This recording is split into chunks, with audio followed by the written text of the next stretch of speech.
everyone's asking. So there's been a headline over in the most reliable source of news information that says 5G is harmless. I'm going to jump right in and show you the situation right there. Obviously, this is 100% legit.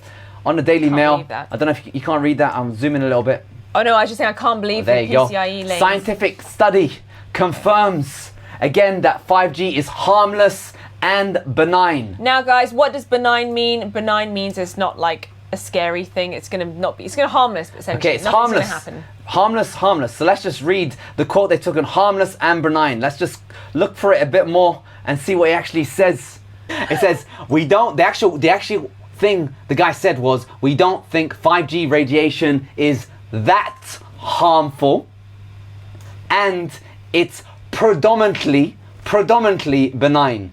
So it's not harmful and it's not harmless and benign. It's not that harmful and it's mostly benign. Yes, that's what the quote is, and that's what the Daily Mail spun that harmful into harmless, and they've spun mostly benign into benign.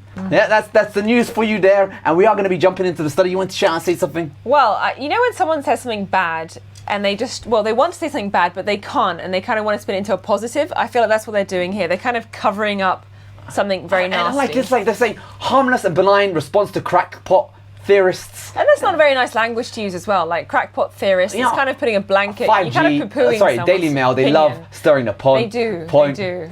And everyone's funny is like... Everyone on the comments was like, why would you call them that? And really? It doesn't. Yeah, some of them were saying that, and some of them were also saying it doesn't really sound very, trustworthy to hear that it's predominantly benign and predominantly harmless. So it doesn't sound quite right. I got lost in the right section of the Daily Mail. What did your eyes catch? Oh God, I can see Zara McDonald is Dermot. Okay, let's jump into the actual study, and I'll zoom in on this one, and this is going to be good. Wait, I want to ask everybody out there, what do you guys think of that title? Do you think that's a misleading title, or do you think it's legit? And what are your thoughts as well on this whole situation? Well, look at this. It says, this suggests that cell phone radiation at low level frequencies are likely benign. So now they're saying it's likely benign with subtle sensory motor effects. With subtle sensory motor effects. Now, what is a sensory motor effect? When we're younger, when we were all born, we go through different what we call milestones. So we learn how to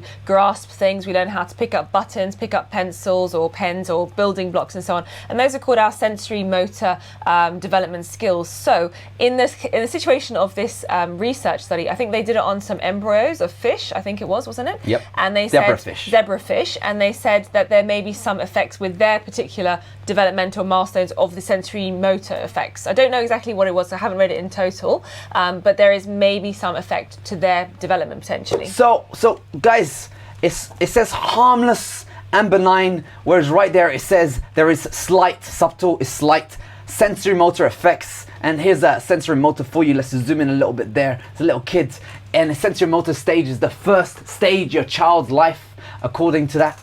So when your kid is discovering the world, how to use you're kind of their feeling, movements. you're touching, you're kind of getting knowing to what textures are like and so on. My interpretation is, if you have a baby that is going through the phase of discovering their senses, stay the hell away from it. Because any slight effects is gonna potentially, yeah. That scares me. Yeah. That scares me. Yeah. I'm just saying, maybe as an adult, maybe I can handle it, a bit of that, like I can handle my coffee, I can handle my drink and all that stuff. Yeah. But if I'm a kid and I give them coffee, they're not going to react too well for it.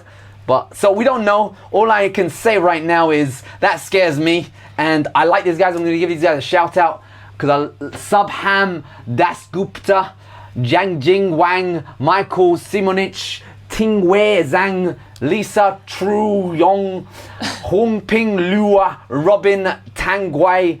Respect. I look forward to your future. I like this stuff. They also said that they're going to do some more studies on the actual fish itself through other developmental phases. So I think we're definitely on a roll. We're getting there. I like this. Science is good. But I do believe that the article that was written about it was, thwarted, and it was kind of written on. I don't even mind. I'm actually going to give a shout out to Daily Mail. Are you? The guy, Jonathan Chadwick. He went from talked about don't leave your dog in a car.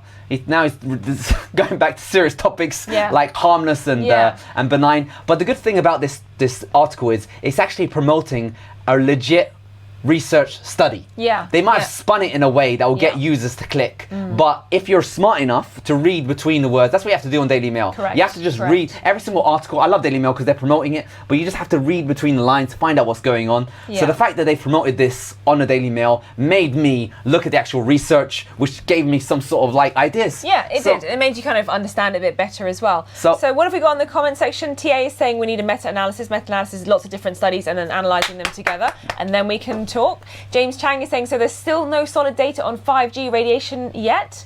Remember the days they used to put a cell point everywhere in New York. People protested and stuff, but they're everywhere in New York City. And Just Right is saying, go and test the tower in person. And James is saying 5G is growing very fast in the USA. Well, the good thing about this situation is we're going to find out soon. This is like end game scenario where not end game in a bad way. I don't mean end game in a bad way, because obviously they've only tested here 3.5 gigahertz. Yeah. And they're going to be pumping up the frequencies and all that stuff. But it's like what's done is done.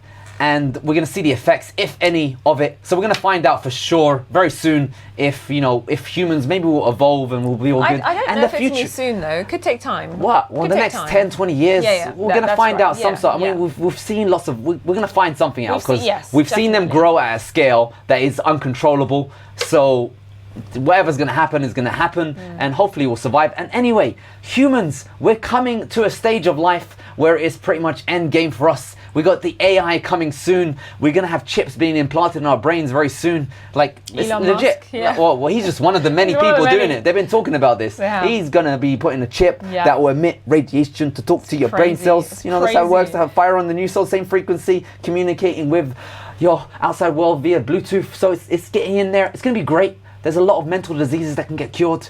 If you think wrong, you can think right. If you can't use your arms and all that stuff, there's great potential goodness that will come out of it. So this is like, it's going to get done. You can't, you just have to evolve. I don't think you can stop it. I think we've kind of passed that point where anybody can kind of stop this from happening. I think now it just needs to be the focus is science it's happening and research. And let's just see how safe it is and how we can amend it, or what we can do to protect ourselves. Needs amending. If it needs amending or safety. That's why I shouted out the names of the scientific researchers and even the Daily Mail dude. The fact that he wrote an article, sure, he had to spin it to get it in the Daily Mail. You have to have spin to get it in. But he made us find the study, and the study made us just check out sensomotory effects, Yeah, it made you read more, didn't it? It made you more aware as well, which I think is really if they can find legit already slight motor effects, then keep it away from children at the very least. That's what I do as a preventative measure. Yeah, I'm just getting serious with you, like, they found a study that causes. I don't want the development of my child swordfish, slightly... or zebrafish, sorry. So humans are a lot more... Yeah, so they could be more resilient. You don't know. Yeah, we don't know. We don't know because obviously they can't test it ethically on humans. Unless we are a big part of a massive study, we don't know that. Yeah. But they can't, go and physically get babies and subject them to radio frequency. That would be crazy if they did that. So I guess we just have to be cautious. Like with anything in life, alcohol, smoking, drugs, you're going to be careful. Or new technology. Yeah, whenever you get new iOS 14, there's going to be bugs. Did you not remember iOS 13? Yeah. How many software patches did they release in the first week? Yeah. How many phones got crippled along the way? That's it. So I think you just have to take it with a grain of salt. And I think the most important thing is to know what the harm could potentially be and protect yourself towards it. If there is a harm. Yeah, we don't know. Let's just get more studies out there, promote the research. Let's get this done.